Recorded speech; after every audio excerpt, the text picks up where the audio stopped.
À 22 ans, Émilien entre dans l'histoire mondiale des jeux TV avec un nouveau record mondial et une cagnotte vertigineuse. Jusqu'où ira-t-il? À seulement 22 ans, Émilien continue de marquer l'histoire de la télévision. Pour l'étudiant en histoire, tout commence en septembre 2023, date à laquelle il participe pour la première fois aux 12 coups de midi. Depuis, il n'est jamais parti.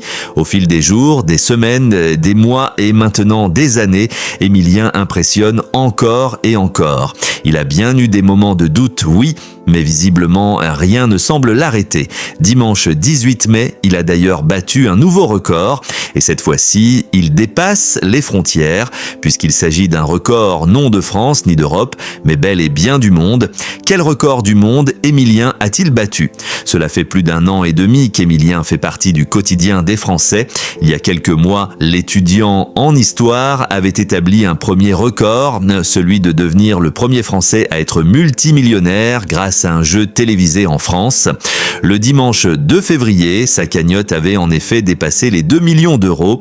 Mais l'ascension du jeune homme ne s'arrête pas là. Jour après jour, il continue d'enchaîner les victoires, ce qui vient de lui valoir un nouveau record, cette fois-ci mondial. Dimanche 18 mai, le Vendéen a participé au jeu pour la 598e fois. S'il a surpassé tous les autres participants des 12 coups de midi, il détient désormais le record mondial masculin du plus grand nombre de participations dans un jeu télévisé. Avant lui, c'est Thomas, candidat de Chacun son tour, qui avait participé le plus de fois à un jeu télévisé avec 597 émissions à son actif. Après avoir été déchu de son titre, il a été interrogé par Télé Loisirs et il reste très fair-play. Je suis extrêmement admiratif du parcours d'Émilien. S'il y a quelqu'un qui mérite un record comme celui-ci, c'est bien lui.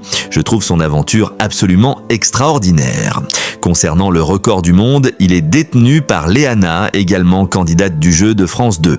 Le 12 avril 2025, il avait remporté la plus grosse cagnotte jamais atteinte dans Chacun son tour avec 30 100 euros, bien loin des plus de 2 374 000 euros d'Émilien pour un nombre de participations presque égal. Émilien joue sa tête tous les jours et chaque midi, sa place est contestée, il prend le risque de se faire éliminer. Je me suis fait doubler, mais je reste très content. Ça aura été une petite anecdote pour moi, j'aurais été recordman pendant un mois, le temps de me faire battre par Émilien, a conclu Thomas.